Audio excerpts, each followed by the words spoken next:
Good morning. Last lecture में हम लोग मिरर क्या है, मिरर के टाइप्स, कितने प्रकार के मिरर होते हैं, और प्लेन मिरर क्या है और इसकी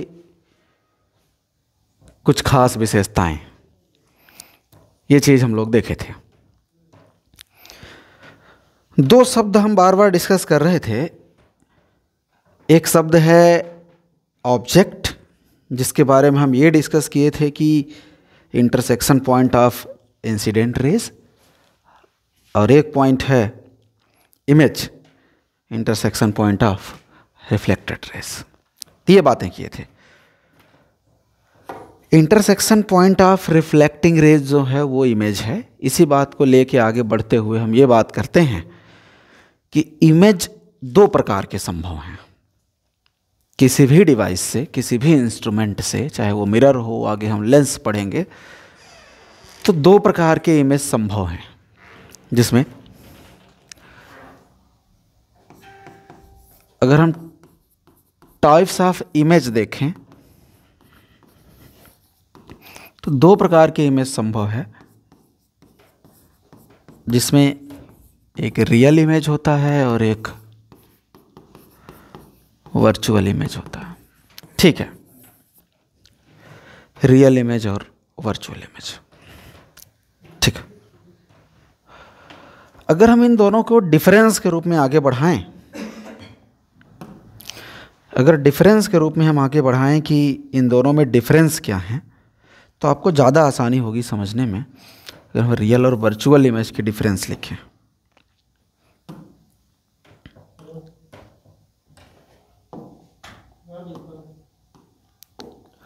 difference between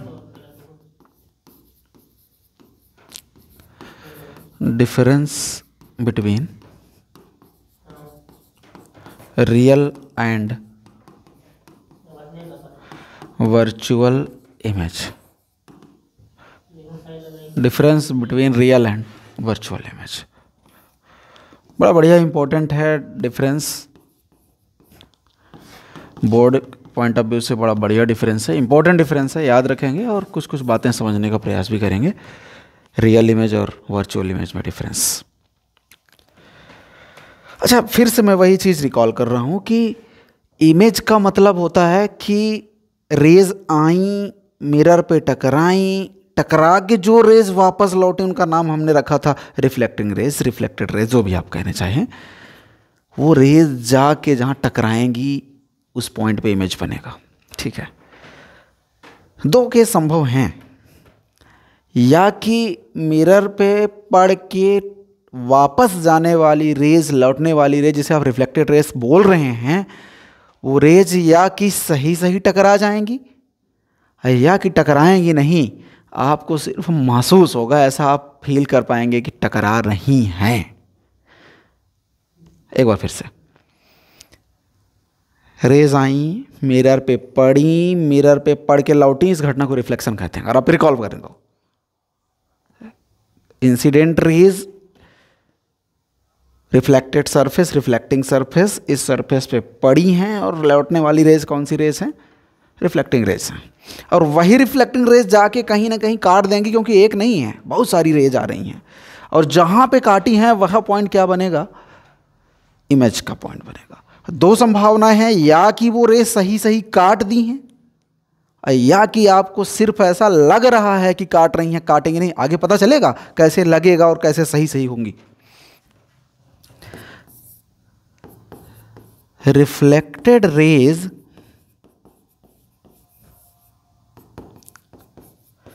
intersects really.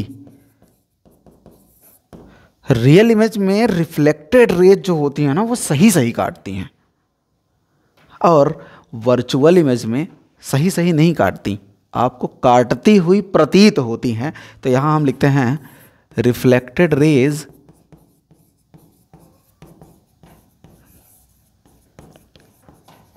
Seems to intersect. बहुत बढ़िया बात, समझ रहे हैं? फिर से मैं रिपीट करता हूं, रिफ्लेक्टेड रेज का इंटरसेक्शन पॉइंट इमेज है, क्योंकि हम डिफरेंस इमेज में पढ़ रहे हैं। दो प्रकार के इमेज बन रहे हैं, real image, virtual image. Image दो प्रकार के संभव है, रियल इमेज और वर्चुअल इमेज।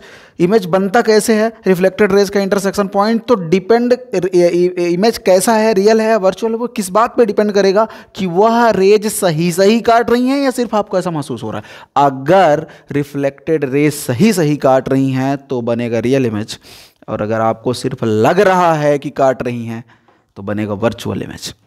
ठीक है।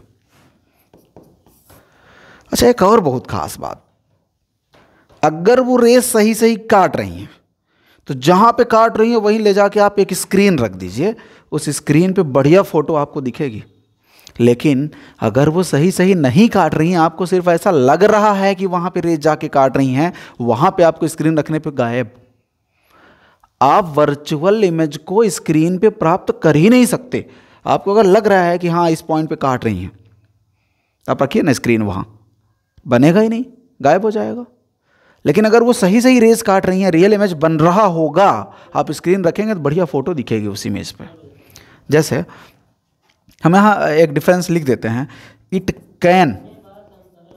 Can be obtain on screen, it can be obtain on screen, और it can not be obtain on screen, it can not be obtain on screen.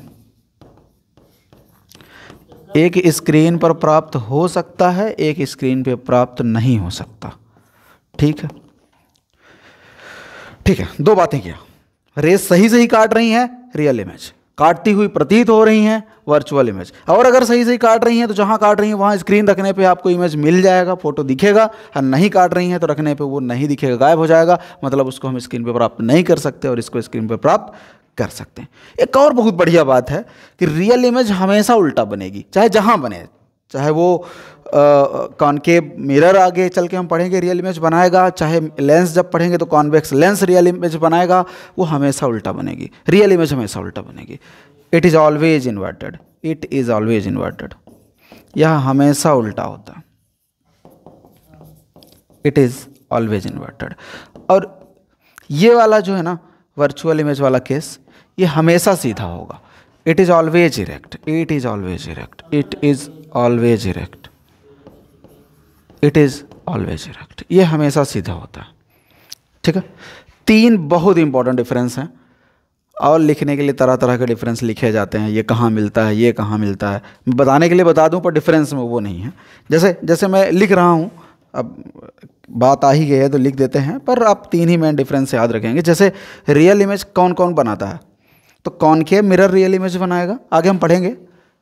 Convex lens real image बनाएगा।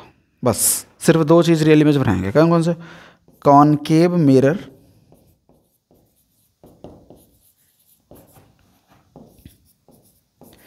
And convex lens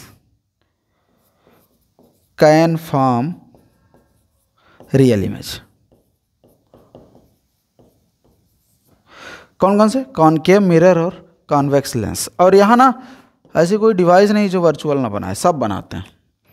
plane mirror हमेशा virtual बनाएगा, कल हमने बात किया। Concave mirror सिर्फ एक केस में वर्चुअल बनाएगा, वो हम आगे बात करेंगे। कॉन्वेक्स मिरर हमेशा वर्चुअल बनाएगा, वो भी हम आगे बात करेंगे, आगे पढ़ेंगे। कॉन्वेक्स लेंस सिर्फ एक केस में वर्चुअल बनाएगा, आगे जब लेंस पढ़ेंगे तब पढ़ेंगे। और कॉनकेव लेंस हमेशा वर्चुअल बनाएगा। सारी चीज़ें हम देखेंगे। ठीक है। तो वर्चुअल इमेज सब बनाते हैं, चाहे एक केस में बनाए चाहे कुछ लिमिटेड केस में बनाए, पर बनाते हैं सब हैं, है ना। ऑल डिवाइसेस, तो डिवाइसेस नहीं इंस्ट्रूमेंट लिख देते हैं, ज़्यादा अच्छा लगेगा वैसे। ऑल इंस्ट्रूमेंट्स, ऑल इंस्ट्रूमेंट में मेजर चार इंस्ट्रूमेंट का नाम हम लेंगे। Concave mirror, convex mirror, concave lens and convex lens. सिर्फ चार instruments can form virtual image. ठीक है, ये चार बढ़िया डिफरेंस लिखे हुए हैं। तीन ज़्यादा इंपॉर्टेंट है, एक बस ऑप्शनल है आपके लिए, याद रखें ना रखें आगे चल के पता चल ही जाएगा जैसे जैसे पढ़ेंगे कौन कैसे बनाता है। एक बार फिर रिकॉल करते हैं कि इमेज वहाँ बनेगा जहाँ रिफ्लेक्टेड रेज आपस में काट देंगी। अगर रेज काटने से ही इमेज बन रहा है तो रेज काटने के तरीके के आधार पर इमेज के प्रकार भी बनाए जा सकते हैं। अगर रेज सही सही काट रही हैं तो रियल इमेज काटती हुई प्रतीत हो रही हैं तो वर्चुअल इमेज। सही सही काटेंगी तो स्क्रीन रखने पे इमेज दिखेगा, नहीं काटेंगी सही से सिर्फ आपको लगेगा तो स्क्रीन रखने से वो गायब हो जाएगा। मतलब रियल इमेज को हम स्क्रीन पर प्राप्त कर सकते हैं, वर्चुअल इमेज को नहीं प्राप्त कर सकते हैं। और तीसरी बात, रियल इमेज हमेशा उल्टा बनेगा, वर्चुअल इमेज हमेशा सीधा बनेगा। ठीक है, ये बात है रियल इमेज और वर्चुअल इमेज की। आते हैं स्फेरिकल मिरर की, कुछ बातें करते हैं, एक इंट्रोडक्शन लेते हैं स्फेरिकल मिरर की।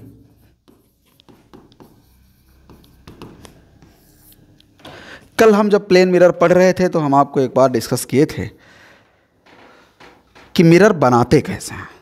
कोई भी एक ग्लास लेके उसके एक साइड पॉलिश कर दें, मिरर बन जाएगा। कोई भी एक साइड, एक ग्लास लेके उसके किसी भी साइड पॉलिश कर दें तो मिरर बन जाएगा। अब अगर वो ग्लास सीधा प्लेन है तो प्लेन मिरर, कर्व है तो कर्व मिरर, स्फेयर है sphere, curve mirror spherical mirror एक ही बात है ना। तो अगर हम ये कह देते हैं कि जिसका रिफ्लेक्टिंग सरफेस कर्व हो, कैसा हो, कर्व हो, mirror that have curved reflecting surface. और प्लेन के पास कैसा था, plane reflecting surface is called spherical mirror। एक ऐसा मिरर जिसके पास कर्व्ड रिफ्लेक्टिंग सरफेस है उसको क्या कहेंगे, स्फेरिकल मिरर। कैसे बनाएंगे ये देखें, बहुत बढ़िया बात, सीखें इस चीज़ को। हम फिर से वही डिस्कस करेंगे। मिरर बनाने का एक ही तरीका है, आप एक ग्लास ले लीजिए और उस ग्लास को पेंट कर दीजिए, पॉलिश कर दीजिए। जैसे हम आपको उदाहरण के लिए बताएं कि मान लीजिए आपके पास एक बढ़िया स्फेयर है। ये मान लेते हैं कि एक स्फेयर है, खोखला है। स्फेयर और सर्कल में जानते हैं, अंतर जानते हैं। आप सब बड़े क्लासेस में हैं, 10वीं पढ़ रहे हैं, तो स्फेयर और सर्कल में अंतर आपको पता होना चाहिए। सिर्फ एक अंतर है, स्फेयर के पास हाइट है और सर्कल के पास हाइट नहीं है। ठीक है, तो जैसे हम, ये ऐसा है ना, खोखला गोला है, आप ये ना समझे, चूड़ी नहीं है, ये बॉल है ना, जो हम खेलते हैं बॉल, फुटबॉल वगैरह वाली, वो वाली बॉल है ये, है ना, खोखला है ये। मान लेते हैं ग्लास की एक खोखली बॉल है ना। हम ऐसा मान लेते हैं कि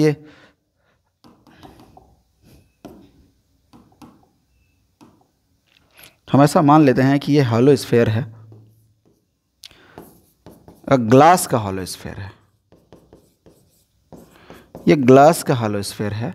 करना ये है कि ग्लास का हॉलो स्फेयर है, इसको हम ना एक जगह से काट देते हैं, एक जगह से इसको हम ना काट देते हैं। कैसे काटेंगे दिखाता हूं मैं।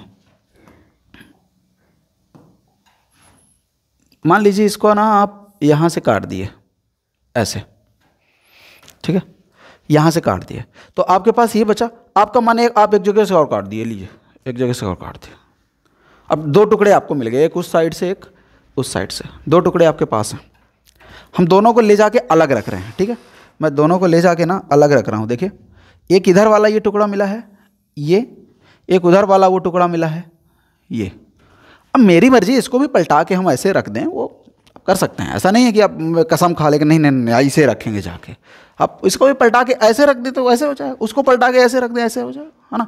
ये नहीं कि अब नहीं बस वैसे है तो ऐसे, वह आपको समझाने के लिए कि बस सेम उसको काटा और उठा के ले आके रख दिया। चलिए मैं दोनों एक जैसे ही बना लेता हूँ, है ना, कन्फ्यूजन आपका पैदा ना हो, इसलिए मैं दोनों एक जैसे ही बना लेता हूँ।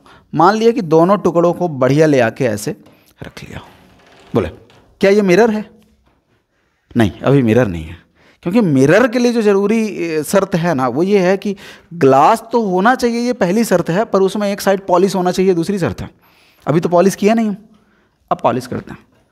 अच्छा, पॉलिश करने के दो ऑप्शन है, एक अंदर साइड पॉलिश कर दें, बाहर साइड कर दें। कुछ लोग कहें दोनों साइड कर दें, नहीं कर दें, दोनों साइड बिल्कुल कर दें, रंग बिरंगा कर दें, कोई दिक्कत नहीं है, बस रिफ्लेक्शन ना हो पाएगा जो आप चाह रहे हैं, है ना।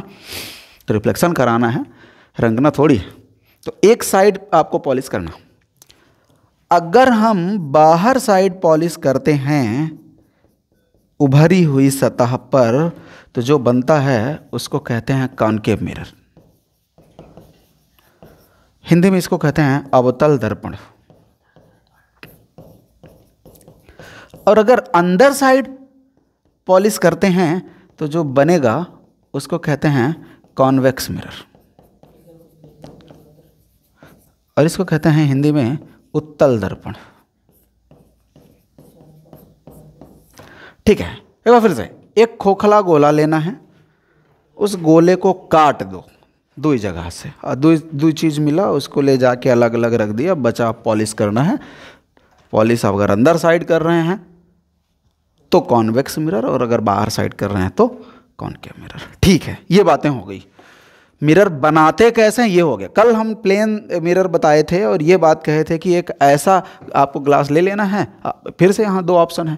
अब यहाँ 2 ऑप्शन करके करोगे क्या, करना तो एक ही साइड पेंट है, इस साइड से कर दिए तब भी प्लेन मिरर, उस साइड से कर दिए तब भी प्लेन मिरर। तो हालांकि मिरर बनाने का जो प्रोसीजर है वो यही है ना। आप एक ग्लास लेके उस पर पॉलिश करेंगे एक साइड, अगर प्लेन सरफेस है तो प्लेन मिरर, कर्व सरफेस है तो कर्व मिरर, स्फेरिकल मिरर। और कर्व में भी फिर आपके पास ऑप्शन बचते हैं, अंदर पेंट करें या बाहर पेंट करें। तो फिर यहाँ 2 ऑप्शन के आधार पर अगर बाहर पेंट कर रहे हैं तो फिर ये कॉनकेव मिरर, और अगर अंदर साइड पेंट कर रहे हैं तो कॉन्वेक्स मिरर। ठीक है।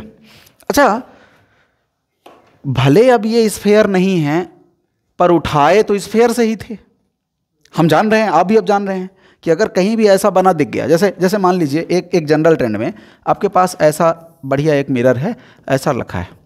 पहली बात तो आप इसको देख के जान पाएंगे कि ये कॉनकेव मिरर है। कैसे पता चला? अभी बताए थे यार, बाहर साइड पेंट कर दिए तो कॉनकेव मिरर है ना।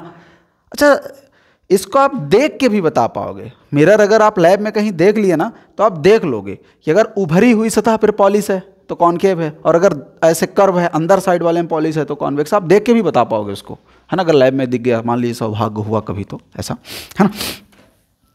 ठीक है, ये मिरर है, आप जान पा रहे हैं ये कॉनकेव मिरर है, ये कॉनकेव मिरर है। कैसे पता चला? बाहर साइड पेंट है इसलिए। ठीक है, अब हम थोड़ा रिवर्स चलते हैं। कैसे बना था ये? एक स्फेयर था, उस स्फेयर को हमने काटा था, फिर उसको काट के यहाँ पे ले आए थे, फिर पॉलिश किए थे, ये सारी प्रोसेस है। अब आपके मन में है कि था तो ये स्फेयर, तो अपने मन की ये पूरा कर लेते हैं, इसको स्फेयर बना ही लेते हैं। ऐसे लीजिए, मन में बन गया ये स्फेयर। कुछ टर्म में डिसाइड करना चाह रहा हूं, जैसे अब ये स्फेयर है तो इसका एक सेंटर भी होगा, भाई स्फेयर है तो सेंटर होगा, है ना। अब ये जो सेंटर है, उस सेंटर का नाम होता है सेंटर ऑफ कर्वेचर। टर्म है, बार बार मैं आगे यूज करूंगा इसलिए पहले डिफाइन कर रहे हैं। अपना मिरर जिस स्फेयर का पार्ट है, कहीं ना कहीं से तो स्फेयर से ही आया था वो। अपना मिरर, कौन सा मिरर? Curve mirror. अब कर्व में 2 मिरर हैं, कॉनकेव कॉन्वेक्स, दोनों के लिए बातें सही है। हम कॉनकेव के लिए डिफाइन कर रहे हैं, पर ये पूरी बात कॉन्वेक्स के लिए भी सही है कि अपना मिरर, अपना स्फेरिकल मिरर जिस स्फेयर का पार्ट है, उस स्फेयर का सेंटर पूरे मिरर का सेंटर ऑफ कर्वेचर कहलाता है। ठीक है, अपना स्फेरिकल मिरर जिस स्फेयर का पार्ट है, उस स्फेयर का सेंटर पूरे मिरर का सेंटर ऑफ कर्वेचर सी से डिनोट करेंगे। मैं लिखूंगा नहीं, मैं धीरे धीरे बोल रहा हूं, आप लिख लेंगे कॉपी में। अच्छा, पूरे कर्व सरफेस का, पूरे रिफ्लेक्टिंग सरफेस का एक मिड पॉइंट होगा, और इस मिड पॉइंट को पोल कहते हैं। Mid point of reflecting surface is pole. ठीक है, कह दिया। पोल और सेंटर को जोड़ने वाली अगर एक लाइन हम ड्रा कर दें तो इसको प्रिंसिपल एक्सिस कहते हैं। Line joining pole and centre of curvature is called principal axis. 3 चीज डिफाइन किए, पूरे रिफ्लेक्टिंग सरफेस का मिड पॉइंट पोल, अपना स्फेरिकल मिरर जिस स्फेयर का पार्ट है उस स्फेयर का सेंटर सेंटर ऑफ कर्वेचर, और पोल और सेंटर ऑफ कर्वेचर को मिलाने वाली एक सीधी लाइन प्रिंसिपल एक्सिस। पोल और सेंटर के बीच की दूरी रेडियस ऑफ कर्वेचर। पोल और सेंटर के बीच की दूरी radius of curvature, capital R से डिनोट कर रहे हैं इसको। एक और टर्म जिसका कोई यूज नहीं है पर है तो जान लेना चाहिए,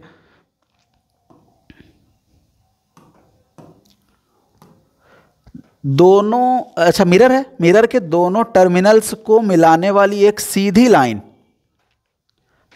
मिरर के दोनों टर्मिनल्स को मिलाने वाली एक सीधी लाइन, जबरदस्ती की बढ़ा दिए हैं पर वो बढ़ी नहीं है, ये एक्चुअली सिर्फ यहाँ से है और ये यहाँ से है, इसको बोलते हैं, अरे ये क्या हो गया, ठीक, इसको बोलते हैं अपर्चर। इसको बोलते हैं अपर्चर। ठीक है, 4 चीज़ें हुई। पूरे मिरर के रिफ्लेक्टिंग सरफेस का मिड पॉइंट पोल, अपना मिरर जिस स्फीयर का पार्ट है उसके सेंटर को सेंटर ऑफ कर्वेचर, पोल और सेंटर को मिलाने वाली लाइन जो जा रही है आगे तक उसको प्रिंसिपल एक्सिस, पोल सेंटर के बीच की दूरी रेडियस ऑफ कर्वेचर, पूरे मिरर के दोनों टर्मिनल्स को मिलाने वाली लाइन को अपर्चर। ठीक है, इतनी बात क्लियर है। तो मिरर जब भी हम बनाएंगे, मान ले कोई कहा कि मिरर बनाओ, तो मिरर बना देंगे। ये मिरर बना दिए, फिर पॉलिश कर देंगे, कर दिया। अभी ये पूरा नहीं है, अभी ना इसमें जो मेन चीज़ें वो बनाना है। आपको प्रिंसिपल एक्सिस बनाना है, आपको पोल बनाना है, आपको सेंटर बनाना है, इतना चीज़ जरूर बनाना है। और कल जब हम पढ़ लेंगे फोकस, तो फोकस भी यहाँ डिनोट करेंगे। ठीक है, जब हम कल पढ़ेंगे फोकस के बारे में तो यहाँ हम फोकस भी एक डिनोट करेंगे, कल जानेंगे इसके बारे में। फिलहाल ये जो चीज़ें थी, हम स्फेरिकल मिरर का बढ़िया इनिशिएशन लिए हैं। है क्या चीज़ स्फेरिकल मिरर? ठीक है ना? ठीक है, तो आज के लिए इतना ही। कल हम आएंगे, उस टॉपिक का नाम होगा प्रतिबिंब रचना के नियम, लॉ ऑफ इमेज फॉर्मेशन। देखेंगे कैसे कैसे इमेज फॉर्म होते हैं। कल का लेक्चर बिल्कुल मिस नहीं करेंगे, देखते रहिए। तब तक चैनल को लाइक कीजिए, सब्सक्राइब कीजिए, शेयर कीजिए। Thank you.